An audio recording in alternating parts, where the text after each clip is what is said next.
Africa kata African Union riwruok mar pinje mag Afrika ma ugwe EAC kachiel kod SADC kere thuolo ma gintiere gwene ne gin bende gikonyo ng'iyo ratiro mar jok momake piny Tanzania. Ing'eni Afrika kae wan gi problem. EU no miwacho no kata mana budget ma EU timo it was being even funded by foreigners. EAC is also another issue. Waneno ka gik matimore EAC is just like now EAC, some of them congratulated Sulu, yet the rest of the world, people did not congratulate her. So you see, the leader of EAC, Magine Makenya Kai, is a chairman of EAC and congratulated Sulu. Koro one and only one problem, leadership across Africa, even SADC, one and only intie problems. But then, wabotemo gimwanyalo, we hope there's going to be wisdom in some of these organizations. We hope gibokao their roles, because their roles are very important. Ginemaginkai. You know, sometimes kata kidwa timo gimoro even from outside. Richako gijogo. You always use them. Koro wa hope gibo winjo watch, to gibo change their ways, to gibo neno gitimo gima the people want. Because Africans must find a way out of these problems. This is 2025. What Timoreka Gima won, I think, 1970 or 1960, which is very unfortunate.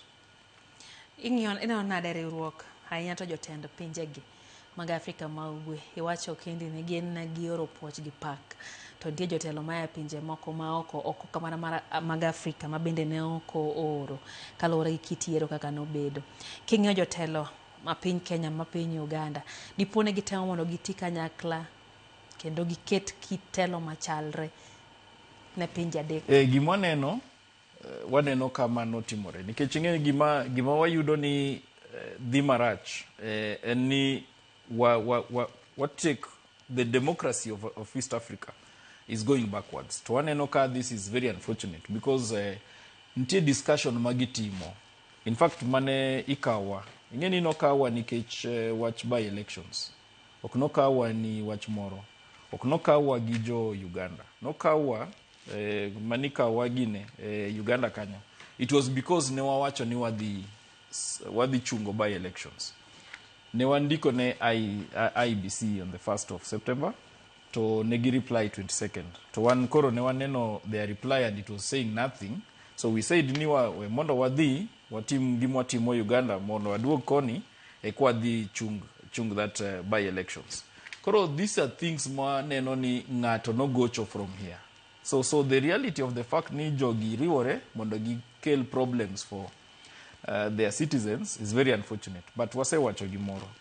Nika citizens makore to onge gima botimore. We are going to win this issue and democracy is going to be restored. Even in Tanzania, you will not shoot everybody. Inyalo shoot a day ang'wen a beach. But sometime it will reach a point to jiboka their rights back. And that is what the fear mane obedgo should have been that one. Niki kept country, mondo koro obed kuma jinyalo goli. And that is what you have now. Country okethore, koro there is a problem. People are demanding ni mondo welcome. If she had followed the rules and everything, there would not have been a problem. In fact, we had even thought that she would win even more than even other presidents. But we didn't expect ni jumbo bedo ni election manga to timo kende. To bedo 98% surely. Poko timorega. Kata mana Julius Nyerere okno yudo those figures. So yeah. Kiny gi yango odiochieng'no mar independence kata uhuru margi ne familia masani pod gikia kuma jogi nitie kendo